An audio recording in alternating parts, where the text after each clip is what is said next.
사무엘상 4장 1절에서 11절. 사무엘의 말이 온 이스라엘에 전파되니라. 오늘 하나님의 임재의 회복이라고 하는 네 번째 시간입니다. 하나님의 임재의 회복. 하나님이 왜 우리에게 하나님의 임재에 대해서 자꾸 회복하기를 원하시는가? 각자 더 깊은 묵상이 있었으면 좋겠습니다. 우리 교회에 이거 무슨 말이냐? 우리 예수능력교회에 우리 한 사람 한 사람에게 이 시대에 흑암 같은 이 시대에 하나님의 임재를 주고 싶은 그런 마음이기 때문이죠. 그래서 하나님의 임재 회복 시간 네 번째 시간에 첫 번째는 어떤 내용인지 기억나세요? 하나님의 임재 회복 첫 번째가 우리의 반응을 어떻게 지켜보시는 하나님. 그죠? 지켜보신다 그랬어요. 뭘? 우리의 반응을. 어떤 문제, 어떤 환경 속에, 어떤 처해져 있는 열악한 그 속에서도 너의 중심이 누구에게 반응하는가? 하나님에게.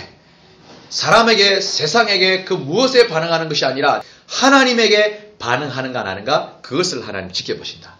하나님은 우리가 때로는 범죄하는가 하지 않는가도 지켜보시지만 궁극적인 것은 그 속에서도 네가 어떻게 반응하는가? 네가 나로 말미암아 일어서려고 하는가? 하나님은 그것을 봅니다. 그걸 봅니다. 그 마음이 있을 때 하나님의 임재는 더 강하게 임한다 말씀드렸습니다. 그래서 모세를 통하여서 말씀드렸습니다. 두 번째 하나님 임재의 회복에는 한나를 통하여서 말씀을 드렸습니다. 한나. 어떤 기도? 하나님의 뜻만을 구하는 기도. 그 서원 기도. 그 기도를 할 때에 그러니까 여러분 한나가 왜 사무엘상 1장에 들어와야 됐을까? 하나님이 왜 한나를 사무엘상 1장에 넣었을까? 깊이 묵상해 보면요. 너무 하나님의 이 모략이 하나님의 이 계획이 참 신비로워요. 신비로워요. 근데 그 하나님의 계획의 모략에 쓰임받는 한나가 그 엄청난 어려움과 모멸감과 자존심을 상하는 그 속에서도 그는 하나님의 뜻만을 구하는 기도를 놓치지 않았다는 사실. 그래서 사무엘이 탄생했고 그를 통해서 하나님의 임재가 그 나라를 확 이끌어가는 거 보세요. 그전에는 하나님의 임재가 거쳐져 있는 상태예요. 그전에. 지금도 그 상태입니다. 지금은 사실은. 근데 한나는 어떤 기도? 하나님의 뜻만을 구하는 기도. 이게 성경적이잖아요. 예수님이 십자가 앞에 어떻게? 아버지의 뜻만을 구하는 기도.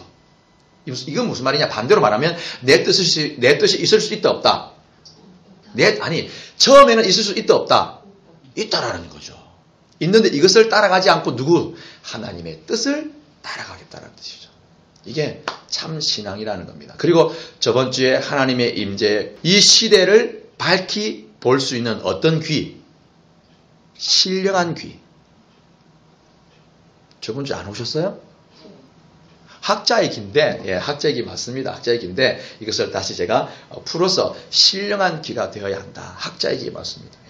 그래서, 이러한 세 가지를 꼭 마음에 새기시고, 또 오늘 우리에게 주신 하나님의 임재 회복, 말씀을 통해서 또 어떤 마음으로 우리가 살아야 할지를 한번 은혜 받는 시간이 되었으면 합니다. 마지막, 영적 흑암 시대에는요, 주님의 음성과 감동이 늘 우리와 함께 있어야 합니다. 그래서 계시록 2장, 3장에는 귀 있는 자는 성령이 교회들에게 하시는 말씀을 들으라. 방금 신령한 귀, 하나님의 말씀을 들을 수 있는 그 귀를 가져야 합니다. 하나님의 임재 회복이라 하는 첫 번째 시간에 우리가 합심 기도하면서 하나님이 우리 교회에 이렇게 마음을 주셨어요. 뭐냐면 하나님의 임재를 우리가 구하는 데에 늘 우리가 염두에 두고 있어야 될 게 뭐냐 하면 하나님의 임재가 회복되는 건 당연히 기도하지만 그 하나님의 임재가 거쳐지지 않도록 기도해야 합니다. 거쳐지지 않도록. 그 하나님의 임재가 우리 교회에 영원하도록 주님이 오실 때까지 그 임재가 지속되도록 기도해야 합니다. 그리고 또 하나 기도가 뭐냐? 엘리 제사장과 홈리와 비누하스가 되지 않도록 기도해라고 마음을 주셨어요. 저에게. 엘리 제사장과 홈리와 비누하스가 되지 않도록. 이 세 인물은, 이 가문은요, 처음부터 하나님의 임재를 체험하지 못한 가족이 아닙니다. 하나님이 그렇게 해서는 제사장을 세우지도 않았습니다. 처음에는 이 모두가 하나님의 임재를 경험했던 사람들입니다. 그런데 어떻게 변질됐고 타락이 되었죠. 그래서 이러한 사람들이 되지 않기를 저와 여러분 우리 교회에 하나님이 마음을 주셨습니다. 우리가 3장 1절 한 번 더 봅시다. 앞장에 3장 1절 본문은 두고요. 3장 1절 한번 같이 읽습니다. 아이 사무엘이 시작.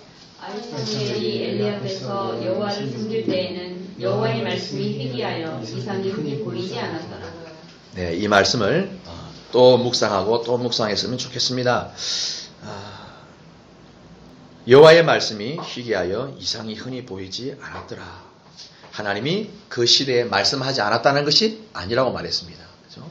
하나님은 연속해서 계속해서 하나님은 말씀하시지만 들을 귀가 없는 거예요. 들을 귀가. 당연히 하나님의 말씀을 듣지 못하면 그 시대를 향한 각자 자기 자신에게 향한 하나님의 뜻이 이상이 당연히 보이지가 않는 것이죠. 하나님의 임재가 있으면 그곳에는 하나님을 높이고 하나님을 노래하는 경배가 당연히 있게 됩니다. 당연히. 전능하신 하나님께서 나 같은 무능한 사람에게도 하나님의 그 영광의 얼굴을 비추심이 감사하여 어떻게 찬양하게 되는 것이 자동이랍니다. 자동. 다 한 번쯤의 경험들은 여러분 다 있습니다. 하나님의 임재의 경험들이 다 있습니다. 저도 있습니다. 지금도 하나님이 종종 간간히 주시지만 청년 때 그 주님을 영접했을 때에 감당할 수 없는 은혜 말입니다. 제가 말씀드렸잖아요. 방황과 방탕은 다르다고.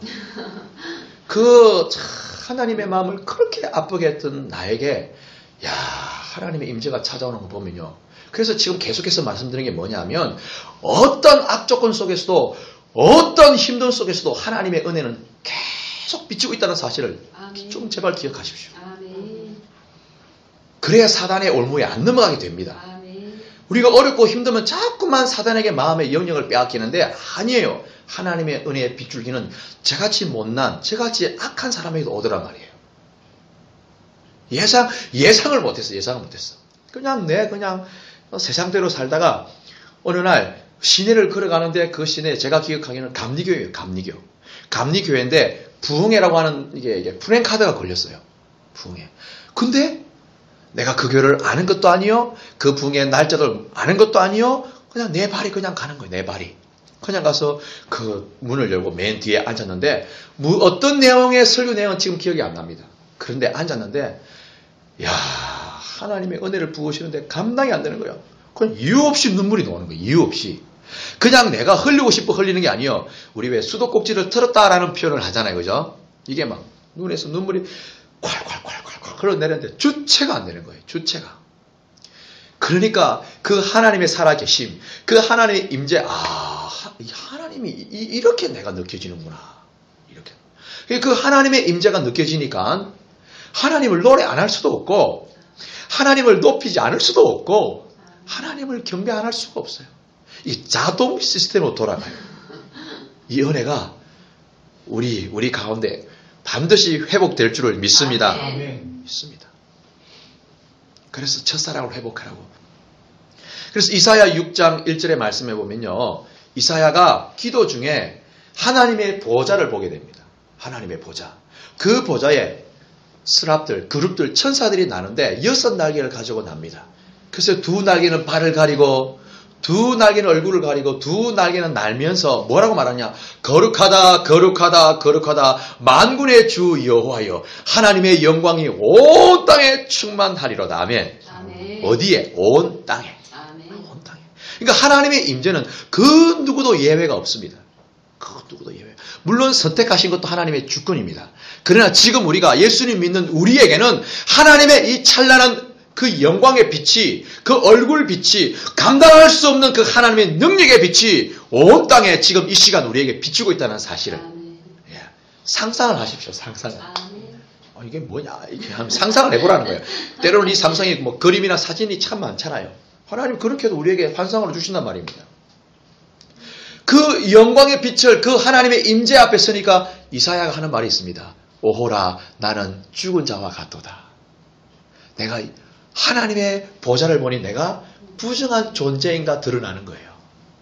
그러니까 하나님의 임재를 딱 경험하게 되면요, 내 무능함이 팍 보입니다. 내 무능함.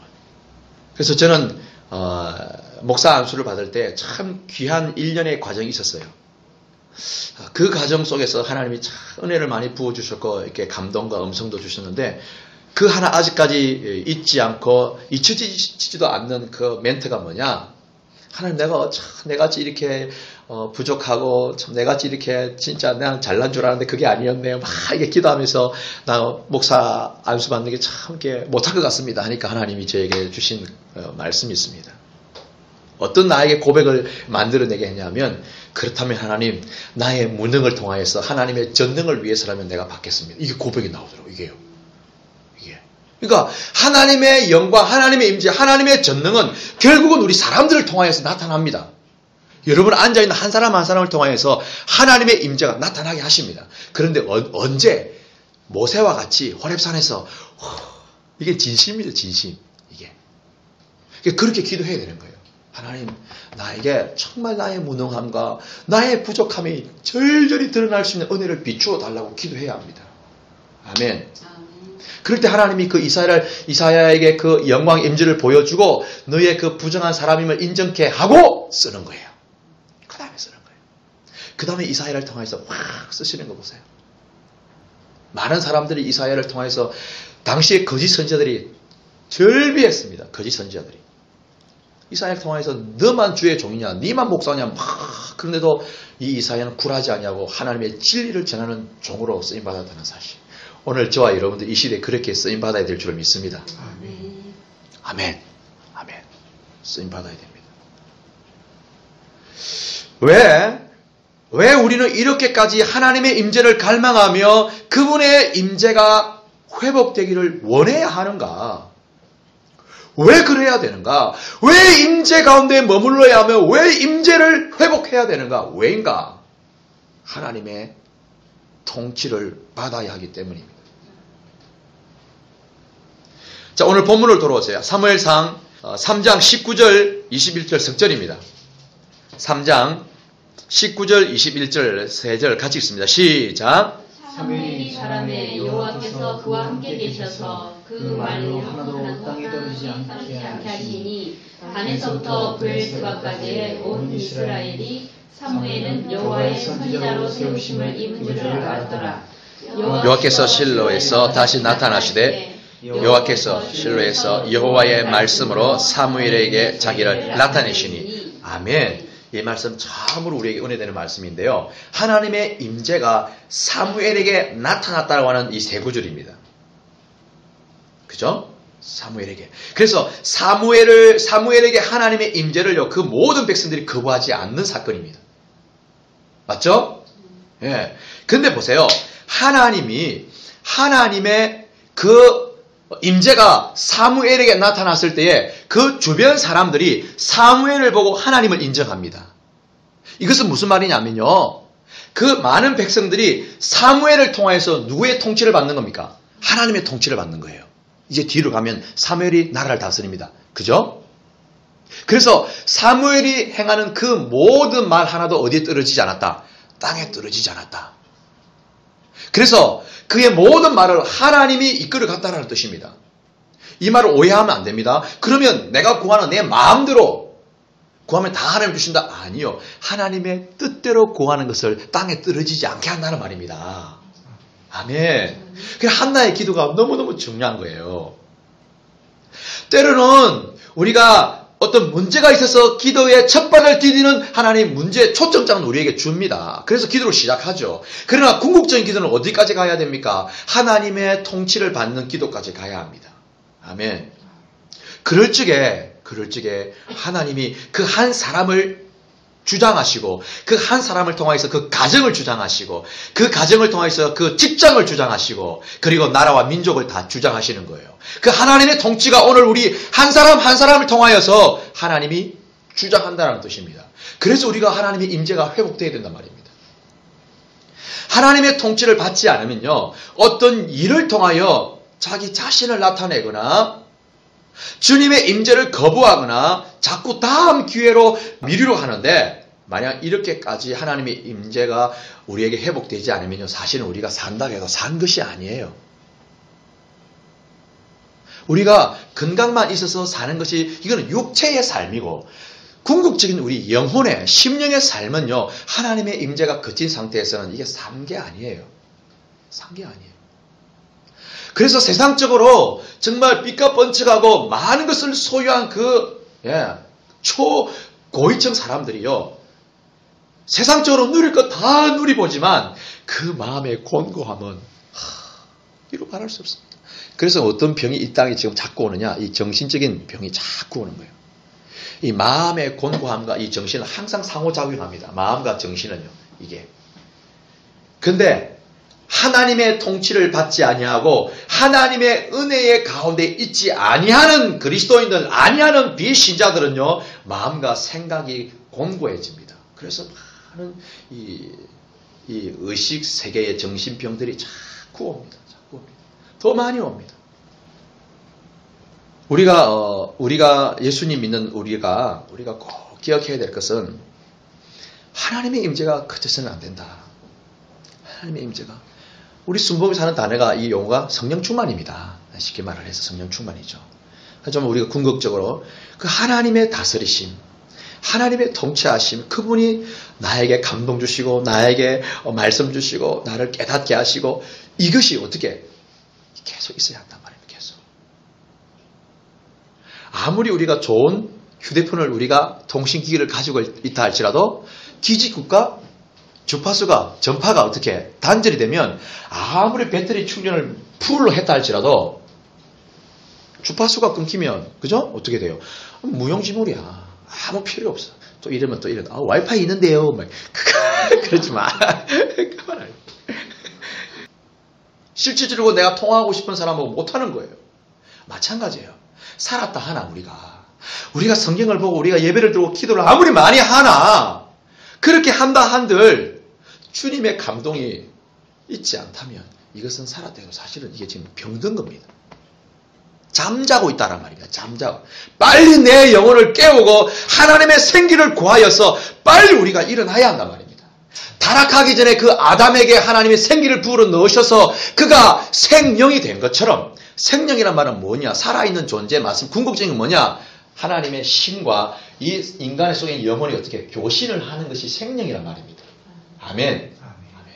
하나님이 아무리 지능을 쉽게 사람 모양을 떠서 하나님의 형상을 떠서 만들어 놓았지만 그 속에 생기가 들어가지 않을 때는 무용지물인 거예요. 맞죠? 그 코에 하나님의 생기를 불어 넣으니까 그가 생명이 되어서 하나님과 동행을 하는 거예요. 그러니까 이 타락하기 전에 아담과 하와는 하나님의 임재 속에서 그분의 통치를 받는 거예요. 아멘. 그의 자유의지가 있지만 통치를 받는 거예요. 아멘. 이게 우리 가운데에 회복되어야 될 줄을 믿습니다. 아멘. 그래서 우리가 늘 무장해야 될 것은 하나님의 임재가 그치면 안 된다. 응? 여러분 꼭 기억하세요. 때로는 어떤 실수를 통해서 하나님 임재가 순간 거쳐질 때가 있습니다. 그때에 하나님은 뭘 본다? 너의 반응을 본단 말입니다. 네가 그랬지만 네가 뭘 선택하느냐? 네가 뭘 선택하느냐? 그걸 보겠다는 말입니다. 그러면 하나님 임재가 급속히 임합니다. 급속히 임합니다. 아멘. 아멘. 영혼이 잠자고 있거나 병들어 있다면 이러한 신앙인들은 하나님의 자신을 구하지 않는 신앙인들입니다. 조금 반대로 바꾸어 말을 하면 하나님의 임재가 회복되려면 무엇을 구해야 된다? 하나님 자신만을 구해야 됩니다. 아멘. 하나님 자신만을 구해야 합니다. 오늘 말씀은 하나님의 백성들이 하나님 자신만을 구하여 하나님 임재 가운데 있어야 하는데 전혀 그렇게 살지를 않았던 때입니다. 그래서 말씀드렸잖아요. 사사기 시대에서 사무엘상 이 시대를 넘어오는 이 중간 시대는 지금 영적으로 흑암 시대, 지금 현대 우리가 살고 있는 시대와 똑같습니다. 똑같습니다. 지금 이들은 가나안에서 하나님이 주신 젖과 꿀을 통하여서 육신적으로는 세상적으로는 풍부하게 갖추어져 있지만 뭐가 병들어 있어요? 영혼이 병들어 있는 거예요. 하나님 임재와 통치를 못 받고 있는 거예요. 그래서 그들이 하나님 앞에 제사는 왕성해 드리고 소와 많은 양을 통하여서 재물은 많이 갖다 바치고 있지만 지금 하나님의 말씀이 희귀한 시대입니다. 하나님의 시대를 향한 이상이 보이지 않는 시대입니다. 지금 북한과 러시아와 중국이 일어서고 있는데도 그리스도인들은 여지없이 세상의 것을 추구하고 교회를 다니고 있다면 하나님 자신을 구하지 않는 겁니다. 이거는 명백한 사실입니다. 어떤 고통과 아픔과 질병 속에서도 뭘 구해야 되느냐? 하나님 자신을 구해야 됩니다. 하나님 임해달라고. 하나님. 그분으로 통한 그 무엇이 와야 합니다. 이제 나올 겁니다. 그래서 우리 예수 능력교회의 가장 기본이 되는 신앙의 기본이 되는 말씀이 출애굽기 19장 4절입니다. 무슨 말씀이냐?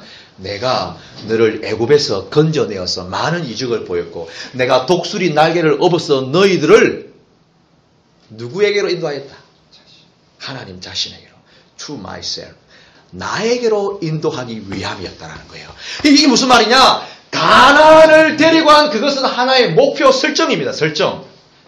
가나안을 데리고 간 것은 그 속에 있는 젖과 꿀이 아니란 말입니다. 아멘. 젖과 꿀이 아니에요. 근데 이스라엘 백성들은 오해를 한 거죠. 가나안의 젖과 꿀이 목적입니다. 그래서 그 속에 하나님이 여호수아를 통하여서 여리고성을 무너뜨리고 그 속에 들어가서 사는데 그 속에서 젖과 꿀이 목적인 그들의 가치관 속에는 하나님도 섬기고 우상도 겸하여 섬기는 겁니다. 이게. 그러니까 우리에게 어려움이 왔을 때 잘 분별해야 됩니다. 어려움이 왔을 때 때로는 반복되는 실수를 했을 때 그 속에서 내가 하나님 자신을 구해야 했던 신앙인가 아니면 내 마음 한켠에 세상의 그 무엇인가 하나님은 그 무엇을 제거하기 위해서 어려움을 주는 것뿐이에요. 절대 오해하지 마세요. 하나님 우리 미워서 싫어버리기 위함이 아니라는 사실.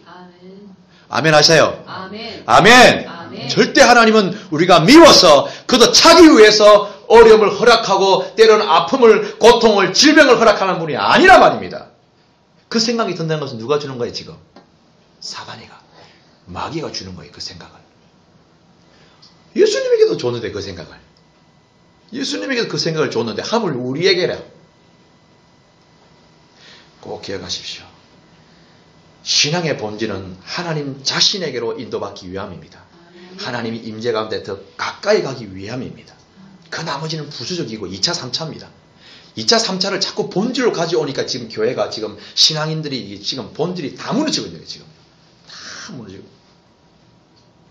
하나님의 인도하심은 가나안의 젖과 꿀이 목적이 아니었다는 사실.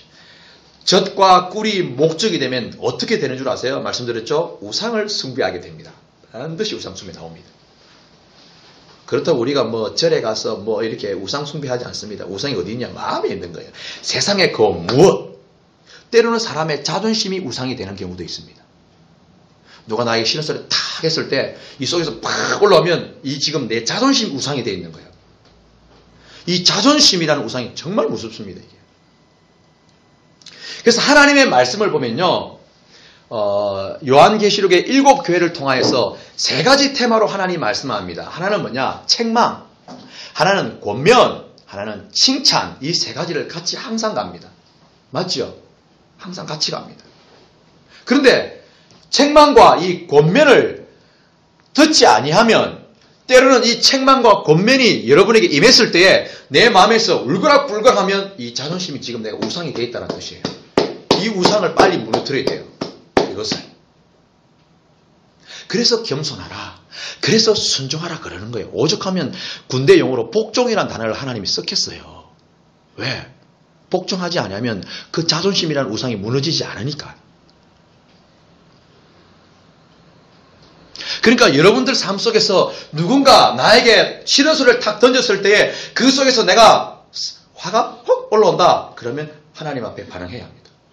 하나님은 찌른다니까. 누구를 통하여서 하나님 찔러요. 근데 잘 보세요. 자존심이라는 건 다른 게 아니에요. 누가 나를 찔렀을 때에 잘 보세요. 누가 여러분들에게 권면하고 책망하고 교훈하고 너 그렇게 하면 돼. 이렇게 해. 잘해야지 라고 했을 때 그렇게 말하는 사람의 대상이 내가 생각할 때 내보다 낮은 사람이면 자존심이 팍 상합니다. 내보다 높은 사람이면 얘 그렇게 해야지 합니다. 이게 이중적인 거예요. 이 마음이. 사실은 높은 사람이나 나보다 높은 사람이 나보다 낮은 사람이나 그 말이 나에게 교훈이 되는 말이라면 이 말은 누구의 말이냐? 하나님의 말이에요. 아멘이죠. 하나님의 말이에요. 그래서 어린아이를 통해서 하나님의 메시지가 있다는 말이 그 말이에요. 아멘.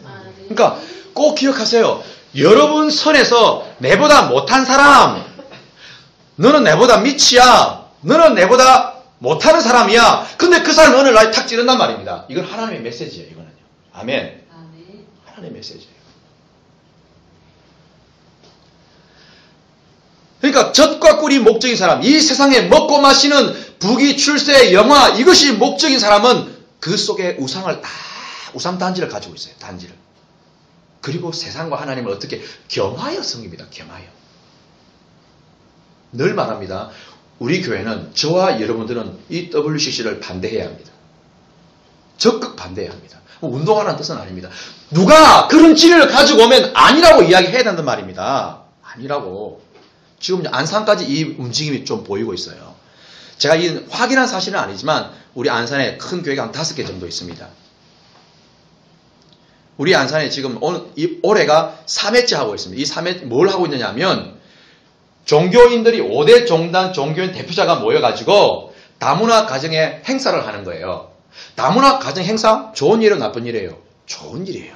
좋은 일이에요. 그런데요, 이제는요, 공식적인 행사에 타 종교와 연합하면 이제는 비진리로 가는 가능성이 너무너무 짙습니다. 그렇다면 예수님 안 믿는 다른 종교들 만나지 말란 말인 비공식적으로는 만나십시오. 왜? 그들도 구원의 대상이기 때문에. 아멘. 그들도 구원의 대상이기 때문에 얼마나 개인적으로는 사사로이는 전도할 수 있습니다. 그러나 이제는 공식적인 행사에는 큰일 납니다. 큰일 납니다. 안산의 어떤 교회는 석가탄신일날 부처님 오신 날을 환영한다고 프랭카드를 걸었대요. 안산의 어떤 교회가. 제가 확인을 안 했기 때문에 제가 이 교회를 말을 하지 않는 것 뿐입니다. 그리고 안산의 대표적인 목사님들이 이는 다문화 행사라고 하는 그 속에서 타 종교와 어울립니다. 이제. 그러면 이제는 본질이 희석되기 시작합니다. 이런 교회들이 이제 앞으로 음료 교회가 됩니다. 요한계시록의 17장, 18장 하면 바벨론 교회, 음료 교회라고 나옵니다. 이것은 음료 교회는 뭐냐면 비진리로 젖어버린 교회를 음료 교회라고 합니다. 이 교회를 하나님이 심판하시겠다라고 말합니다. 이게 이 앞으로는 뭐냐? 종교 혼합주의입니다. 종교를 통합해야 된다. 이렇게 자꾸만 유혹해 들어옵니다. 그러니까 이 주의 종들이 영적 지도자들이 이런 운동을 하면 안 됩니다. 공식적으로 하면 안 됩니다. 정말 안 됩니다. 제가 많은 자료를 가지고 있지만 한번 영상 설교할 때 한번 보여드릴 거예요. 정말 여기에서 우리가 그러니까 지금은요. 오해하지 마세요. 지금은 교회와 주의 종과의 관계와 만남이 정말 중요한 때입니다. 그 주의 종의 사상과 그 주의 가치관이 정말 중요한 때입니다. 왜? 영은 흘러갑니다. 흘러갑니다. 그 종의 그 말씀은 예수 그리스도 말한다니까요. 그런 분들이 자기 교회 가가지고 예수님은 구원자가 아닙니다. 예수 믿지 마세요. 라고 말을 할까요? 아니요. 성경에 있는 텍스트 보면 그대로 다 전합니다. 근데 그 속에 뭐가 흐르냐? 거짓 영이 있는 거예요. 비진리의 영이 있는 거예요. 그래서 그게 싹싹 모르게 스며들어갑니다. 그래서 그들의 가치관은 그 메시지를 듣는 그 성도들의 가치관은 뭐냐? 가나안의 젖과 꿀이 목적인 거예요. 딱 나중에 어려움이 오면 딱 그게 나옵니다. 어쨌든 하나님의 임재가 거쳐진 상태에서는 그 어떤 대단한 방법을 동원하면 안 됩니다. 이게 무슨 말이냐고 3절을 읽고 말씀을 드릴게요. 자, 본문 4장 3절입니다. 본문 4장 3절. 백성이 진으로 돌아오매 이스라엘 장로들이 가로되 여호와께서 어찌하여 우리를 오늘 블레셋 사람 앞에 패하게 하셨는고 여호와의 언약궤를 실로에서 우리에게로 가져다가 우리 중에 있게 하여 그것으로 우리를 우리 원수들의 손에서 구원하게 하자 하니. 아멘. 자, 보세요. 지금 사건은 어떤 사건이냐면요. 아직까지 아이 사미는 어려서 제사장 지도자가 되진 않았습니다. 아직 엘리가 다스리는 나라입니다. 엘리는 하나님의 임재가 지금 거쳐져 있는 상태인 사람입니다. 그러니까 그 밑에 있는 많은 제사장이나 다른 백성들과 군인들은 다, 장로들은 다 비진리에 속해져 있는 겁니다, 지금. 그러니까 한 사람이 이렇게 중요하다는 거예요, 한 사람이. 근데 지금 어떤 내용이냐면, 이스라엘이 하나님이 몽둥이로 쓰시는 블레셋과 전쟁을 에베네셀 전투를 벌입니다. 그런데 전쟁에서 여기 2절을 보면요. 누가 졌습니까? 이스라엘이 져요? 블레셋이 져요? 이스라엘이 져요. 근데 이스라엘이 졌는데 몇 명이 죽습니까? 4천 명이 죽습니다. 하나님의 군대가 여리고성을 그렇게 하나님의 능력으로 이겼던 그 군대가 블레셋과 전투를 벌였는데 패배했어요. 그래서 4천 명이 죽었어요. 그러면서 긴급회의가 이렇게 나온 겁니다. 긴급회의. 그래서 긴급회의를 했는데 그 장로들 중에 어떤 장로가 어떤 이야기를 제안을 하냐면 하나님의 법궤가 실로에 있다. 실로에 있으니까 그 법궤를 가져오면 우리가 이길 것이다 라고 이야기를 합니다. 어떻게 보면 이게 틀린 게 아닙니다. 왜? 이 법궤는 어떤 능력을 가지고 있었죠? 여리고성을 무너뜨린 능력을 가지고 있는 법궤입니다. 맞죠? 요단강 건널 때, 그 가나안 들어가기 전에 강은 건널 때에 제사장이 뭘 맸어요? 법궤를 메고 들어갔잖아요. 그러니까 이 하나님의 법궤는 대단한 능력의 임재의 상징입니다. 전쟁을 승리케 하는 상징이 법궤예요. 그러니까 이 장로님들이 머리가 확 돌아간 거예요.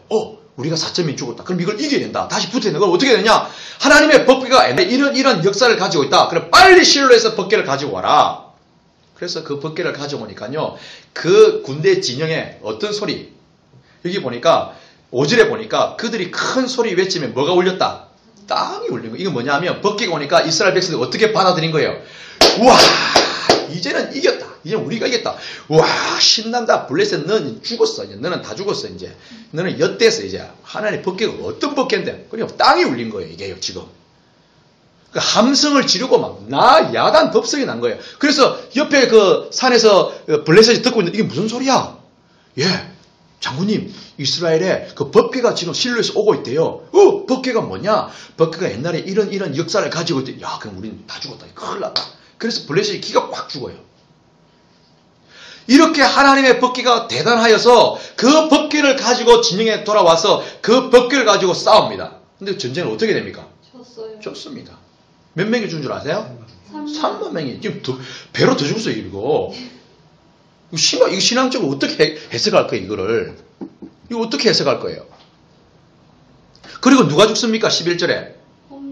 홈리와 비나스가 무엇이 빼앗깁니까? 하나님의 법궤가 빼앗겼어요. 이게 돼요, 말이? 이게 상식으로, 이스라엘 백성들의 신앙의, 당시 비진리의 신앙의 상식으로는 이해가 안 되는 거예요. 이해가. 그리고 누가 죽습니까? 급기야 엘리 제사장이 못 부러져 죽습니다. 그리고 비느하사의 아내 엘리의 며느리 아이를 낳다가 이가봇을 낳고 죽습니다. 그리고 하는 말이 있습니다. 이가봇의 이름의 뜻이 무엇인 줄 아세요? 하나님의 영광이 떠나갔다는 것. 이게 무슨 말이에요? 하나님의 임재가 그들과 함께 하지 않았다는 뜻이에요. 이해됩니까? 지금 계속해서 말씀드리는 게 하나님의 임재는 법궤가 아니라 법궤를 움직이시는 하나님 자신입니다. 이게 신앙이 너무너무 중요합니다. 자, 보세요. 우리가 읽었는데요. 우리가 읽었던 3절 보세요. 중간에 여호와의 언약궤를 실로에서 우리에게로 가져다가 우리 중에 있게 하여 무엇으로? 이게 뭐예요? 그것으로. 이게 법궤인 거예요. 그러니까 이스라엘의 장로들은 뭘 믿었어요? 법궤를 믿었어요. 법궤를 움직이시는 누굴 믿어야 돼요? 하나님을 믿어야 되는데 하나님을 배제하고 이 법궤를 믿었다는 거예요. 무슨 말인지 아세요 지금? 하나님 자신을 믿어야 돼요. 이게 신앙이 변질되는 거예요. 그게 보세요. 제가 이런 이야기를 하면요. 여러분들 주변에 이야기를 하면 뭐라고 하냐면 왜 자꾸 기복 그러냐. 성경에 복자라는 단어가 있는데 있지요. 근데 그 복자를 해석을 잘못하고 있는 거예요. 글자 그대로만 이제 해석을 하는 거예요. 우리나라에 유교적으로 내는 복자. 그러나 성경에서 신약과 구약의 복은 전혀 그게 아닙니다. 전혀 그게 아니에요. 그러니까 아무리 이야기해줘도 그 신앙의 가치관이 사상이 이 기복적으로 들어와 버렸기 때문에 어떤 종들의 메시지를 통해서 이게 확 심어져 버렸기 때문에 이것을 벗겨내는 게 참 쉽지 않더라고요. 쉽지 않아요. 그러니까 지금 이 마지막 때는요. 이러한 정말 진리의 말씀을 듣는 것도 택한 자들이에요. 여러분. 저 자신 그래 말씀드렸잖아요. 왜 이렇게 은혜를 하나님이 부으시냐. 왜 이렇게 우리 교회에 이런 은혜를 부으시냐. 나도 똑같은 하나의 그들과 똑같은 하나의 사상을 가졌던 사람인데 왜 이렇게 하나님이 진리를 이끄시려고 하느냐? 은혜입니다, 이거.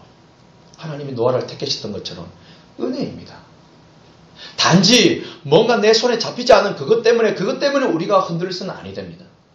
여러분이 지금 아파하고 힘들어하고 있는 그 어떤 기도 제목 당장 이루어지지 않아서 때로는 힘들어할 때 있습니다. 그러나 더 감사하고 부여잡을 때 그것은 하나님 자신입니다. 그래도 여러분들이 믿으면 선포해야 될 것은 뭐냐? 그래도 하나님은 살아계신다. 그래도 하나님은 능력의 하나님이다.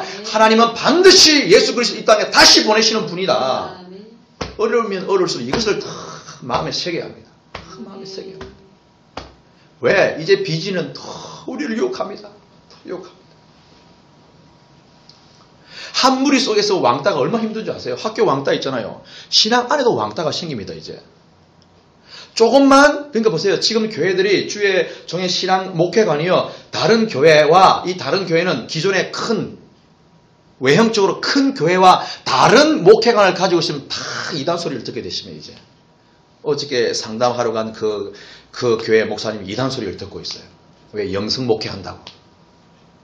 그래서 기존에 그런 교회가, 기복적인 교회가 성도들을 그 교회에 보내가지고 감시를 하는 거예요. 그 교회, 우리 교회 성도 들어가나 안 들어가나. 이게 무슨 말이냐? 자기의 비지를 지금 뽀록내고 있는 거예요. 얼마나 이 무식한 행위예요, 이게 지금. 신앙 안에서도 이렇게 진리를 살기 위해서는 그런 소리를 듣는단 말입니다. 그런데 하나님 자신만이 다시 오시는 예수 그리스도만이 내 삶의 목적이 안 되면, 유혹이 오면, 나에게 자존심을 팍 주는 그런 오면 내 믿음이 싹 식어지는 거예요. 그래서 나도 모르게 돌아서서 옛날에 비진리로 기복적으로 가려고 그러는 거예요. 그때는 허리띠를 좀 빡 땡겨 넣어야 돼, 누가 뒤에서. 가지마. 아니야, 그거 아니야. 이렇게. 법계를 믿었던 그들은 철저하게 패배합니다. 하나님 마음이 얼마나 아팠을까? 왜? 그들이 법궤를 그렇게 믿고 있는데 그래도 한때는 하나님이 그 법궤 상자를 통해서 역사하셨기 때문에 때로는 하나님이 전쟁을 그때만 봐주고 승리해 줄 수 있어요. 그러나 하나님 절대 안 봐줍니다. 왜? 비진리이기 때문에. 신앙의 본질이 아니기 때문에. 만약에 보세요. 그들이 긴급 회의를 통하여서 하나님이 그 장로 중에 어떤 사람을 통하여서 하나님이 그때 법궤를 써라 했더라 하면 되는 겁니다.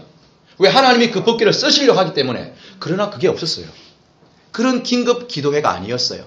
단지 그 상황만 벗어나기 위해서 긴급 제안을 한 것뿐입니다.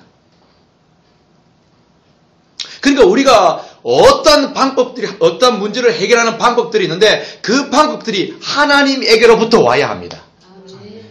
그래서 기도를 안 할 수가 없는 거예요. 그래서 진리를 더 추구하지 않을 수가 없는 거예요. 그래서 간증을 하는 사람이나 간증을 들을 때 조심해야 될 게 그거란 말입니다. 남들은 이렇게 해서 이렇게 했다라고 할 때 그것이 내게 아는 기회가 더 많아요. 근데 간증을 세우고 들을 때에 나는 이렇게 했더니 이렇게 하나님이 물질의 복을 주셨더라. 그럼 앉은 사람은 어떻게 느껴요? 나도 그러면 요걸 이렇게 해서 뭘 받아야 되겠다. 이런 걸 받아야 되겠다. 세상적인 것들을. 그걸 통해서 궁극적으로 누구를 만나야 돼요? 하나님을 만나는 거예요. 하나님 자신을 만나는 거예요. 그래서 그 문제가 온 거예요. 그런데 비진리에 있는 그런 신앙 체계에서는 세상의 적과 꿀이 목적인 겁니다. 적과 꿀을 위해서 간증자를 세우고 적과 꿀을 위해서 간증을 듣습니다. 이것은 타락한 겁니다. 이거는 비진리입니다. 이것은 법궤만 의지한 오늘 나오는 장로들과 똑같습니다. 하나님의 임재가 거쳐진 상태에서는 그 어떠한 대단한 방법을 동원한다 할지라도 하나님의 역사하심은 절대 없습니다. 하나님의 임재가 거쳐진 이스라엘에게 법궤는 아무런 소용이 없었습니다. 아무런 소용이 없었습니다. 그래서 보세요. 말씀을 한번 들은 것 같은데 제가 영성훈련 이렇게 다녔을 때에 저하고 제 아내가 최고 어렸어요. 다 연세가 몇 세인 줄 아세요? 50대 후반 60, 70이었어요. 한때 그분들 잘 나갔던 사람이에요. 은사가 확 나타났던 사람들이에요. 그런데 이것도 잘 들으세요. 은사가 누구에게로부터 왔죠? 하나님에게로부터 왔어요. 아멘. 그래서 은사를 우리가 받으려고 기도해야 돼요. 하나님이 그 은사를 주시도록 기도해야 돼요. 근데 하나님이 주신 그 은사가 이제 어떻게 변질이 되느냐? 하나님이 은사를 사용하시는 그분을 매일매일 은사 사역할 때 그분을 의지하지 아니하고 나에게 임했던 그 은사 자체를 의지하게 되면 타락하기 시작하는 겁니다. 그래서 이분들이 은사 사역을 그렇게 활발하게 왕성하게 했는데 어느 날부터서 은사가 행하지를 못하는 거예요. 하나님 어떻게? 코도 가버린 거예요. 왜? 네가 은사를 주는 나를 의지하지 아니하고 내 방법을 더 의지하지 아니하고 너는 그 은사 자체를 의지했기 때문에 그도 가버리는 거예요. 그런 분들이 많습니다. 그런 분들이. 이해가 됩니까? 무슨 말인지. 아무리 하나님에게로부터 흘러왔던 쌍난 지팡이라 할지라도 아무리 돌판이라 할지라도 하나님이 역사를 해야 된단 말입니다. 하나님. 자, 17절을 보세요. 우리 17절 4장 17절입니다. 소식을 전하는 자가 시작. 소식을 전하는 자가 대답하여 가로되 이스라엘이 블레셋 사람 앞에서 도망하였고 백성 중에는 큰 살육이 있었고 당신의 두 아들 홈니와 비누아스도 죽임을 당하였고 하나님의 계획과 빼앗겼나니. 이거 지금 엘리에게 지금 말씀하는 거예요. 그러니까 이 2장에 보면요. 2장 3장에 보면 사무엘을 통하여서 하나님의 천사를 통하여서 2장에는 하나님의 사람이라고 하는 그 천사를 통하여서 누구에게? 엘리에게 경고합니다. 이건 경고입니다. 경고. 경고 뒤에는 뭐라고요? 하나님의 긍휼이 뒤에 있는 거예요. 아멘. 꼭 기억하세요. 정말 중요합니다. 2장에 하나님의 사람을 통하여서 엘리의 그 비진리에 빠져있는 하나님의 임재가 거쳐져 버린 그 엘리에게 하나님의 사랑을 본하여서 책명합니다. 그리고 그 다음에 3장 1절에도 누구? 아이 사무엘을 통하여서 또 경고합니다. 권면을 합니다. 근데 엘리는 회복하지 않습니다. 회복하지 않습니다. 그래서 여기에 누가 죽습니까? 자기의 아들 홈니와 비나스가 죽습니다. 여러분들 다 결혼해서 부모가 될 것이고 지금 우리도 부모가 있지만 우리가 자녀들을 신앙 교육할 때에 정말 우리가 기도도 많이 하고 있지만 우리 자녀들이 세상에 그 무엇이 목적이 되지 않도록 기도해 줘야 합니다. 왜 아멘 안 해요? 다. 아멘. 아멘. 신앙의 그 세상에 그 무엇이 목적이 되지 않도록 그것을 통하여서 하나님이 이끌어 가시는 그 하나님이 목적이 되도록 우리는 기도해 주고 권면하고 매일매일 그러한 대화가 있어야 합니다. 엘리는 그러하지 않았어요. 왜? 왜 그랬다 그랬죠? 엘리가 홈니와 비나스가 뒤로 빼돌린 재물을 어떻게 먹었다? 같이 먹었거든요. 같이. 이게 무슨 말인 줄 아세요? 부모인 우리가 자녀가 신앙적으로 하지 않고 세상적으로 뭘 하고 있을 때 그냥 말만 하는 거예요. 아, 엘리도 말했다니까요? 너 그러면 안 돼. 큰일 나는 거야. 너 어떻게 하나님한테 벌을 받으러 그러는 거야? 했단 말이에요. 근데 마음 이면에는 뭐냐? 빼돌리는 재물이 자기도 먹고 싶은 마음을 가지고 있는 거예요. 이해가 돼? 이게 무슨 말인지? 우리의 자녀들이 신앙으로 잘못 가고 있을 때 하나님의 본질로 돌아오지 않았을 때 세상에 그 무엇을 잘하고 있으면 냅두는 거예요. 말은 한다니까 말은. 왜? 그것을 통해서 나에게 훗날에 돌아올 그 어떤 세상적인 무엇이 있기 때문에 그렇게 해버리는 거예요. 이것은 둘 다 죽는 거예요. 그래서 첫 번째 시간에 기도할 때 우리 교회에 저에게 감동 주신 것이 뭐냐? 엘리의 가문이 되지 않도록 기도하라. 홈니와 비나스가 되지 않도록 기도하라.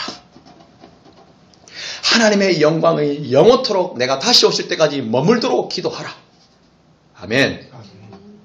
아멘. 아멘. 고난중간 제가 메시지를 보내면서 월요일 메시지가 뭔 줄 아세요? 월요일 메시지는 고난주간의 월요일 예수님의 사역이 성전 청결의 사역이었습니다. 왜 이 말을 했냐면 당시에 종교 지도자들과 예수님 시대 때 유대인들은 무엇이 신앙의 목적이었냐면 화려한 외형적인 건물 안에서 제사를 드리는 것이 그들이 신앙에 잘하고 있다라는 착각을 가졌었습니다. 근데 예수님이 그들을 향해서 뭐라 그럽니까? 이 성전을 헐라 살만해 지낸다. 그러니까 그들의 반응, 예수님은 그것을 보고 영적인 의미로 부여합니다. 그죠? 자기 자신의 육체를 일컬음이라 라고 말을 합니다. 그러니까 본질이 이 외형의 건물이 아니라 여기서 운행하시고 역사하시는 성삼위 일체가 주체다라는 것을 의미로 말해주는 겁니다. 아멘. 근데 제자들은 알아들어요. 그러나 이 편에 듣고 있는 이 사람들은 어떻게 자존심을 상하는 거예요. 왜 자존심이 상하죠? 그들은 외형적인 건물 속에서 제사와 제물을 들어있는 것 신앙이 잘한다고 하는 가치관을 가지고 있기 때문에 자존심이 상하는 거예요. 그래서 그들은 어떻게 작정을 합니까? 예수를 죽이기로 모의를 시작합니다. 이렇게 비질리가 무섭습니다. 하나님 자신을 의지하지 않는 세상의 그 무엇을 의지하게 되면 이렇게 무섭습니다. 사람을 죽인다니까요. 그런데 참 감사한 것은요, 예수님 곁에 있는 제자들은요, 예수님이 무엇을 말하는지 영적인 진리와 의미를 깨닫더라라고 기록하고 있습니다. 와, 그래서 이 깨닫는 기가 중요한 거예요. 이게 하나님의 선물입니다, 여러분. 하나님의 은혜입니다. 하나님의 은혜입니다. 그래서 더 기도할 것은 창세기 6장 8절 그러나 여호와께서 노아에게는 은혜를 입혔더라. 이거 여러분 주구장창 기도 많이 하세요. 많이 하세요. 비진리 속에서 진리로 하나님이 선택하셨더라. WCC를 통해서 교회의 어른들은 그것이 잘한다고 맞다라고 활개치는데 그것을 함께 탑승하지 아니하고 정말 하나님 자신만이 예수 그리스도만이 의지하면서 나가기 위한 신앙의 길로 하나님이 인도하셨더라. 아멘. 할렐루야. 아멘. 마무리하도록 하겠습니다. 우리 예수 능력 교회는 오늘 말씀을 통하여서 오직 하나님 자신만을 구하는 우리의 예배와 기도와 삶이 되었으면 좋겠습니다. 때로는 우리에게 이런 블레셋과 같은 많은 어려움이 공격으로 밀려올 때가 있습니다. 그럴 때는 사람이 살고 싶기 때문에 지푸라기 잡고 싶습니다. 그러나 하나님께서 우리에게 도도히 흐르고 있는 진리의 가치관이 우리 물줄기 속에 있기 때문에 그 물줄기를 꽉 잡으시고 놓치지 마시고 끝까지 이제 우리가 궁극적인 것은 무엇을 잡아야 되겠습니까? 다시 오시는 예수님입니다. 정말 다시 오시는 예수님. 그 재림 예수님. 주님이 다시 오셔서 우리에게 이리로 올라오라. 여러분 기억하세요? 주님의 날이 도적같이 오지만요. 이 도적이라는 것은요. 비질에 갇혀있는 사람들은 도적이 됩니다. 그러나 영으로 깨있는 사람은 주님이 오시는 소리를 듣습니다. 아멘.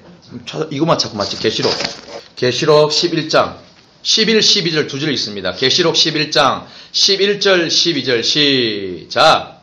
3일 반 후에 하나님께로부터 생기가 저희 속에 들어가매 저희가 발로 일어서니 구경하는 자들이 크게 두려워하더라.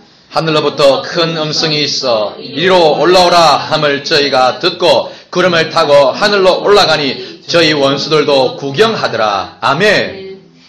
자 보세요. 하나님의 생기가 하늘로부터 내려와서 그 순교한 그리스도인들에게 진리로 산 그리스도인들에게 마지막 다시 예언한 하나님의 부흥의 시대에 쓰임받았던 사람들이 며칠 동안 3일 반 동안 죽어 있습니다. 3일 반 동안 3일 반 동안 순교해 있는단 말입니다. 아멘. 와, 순교한다니까 아멘 안 한다.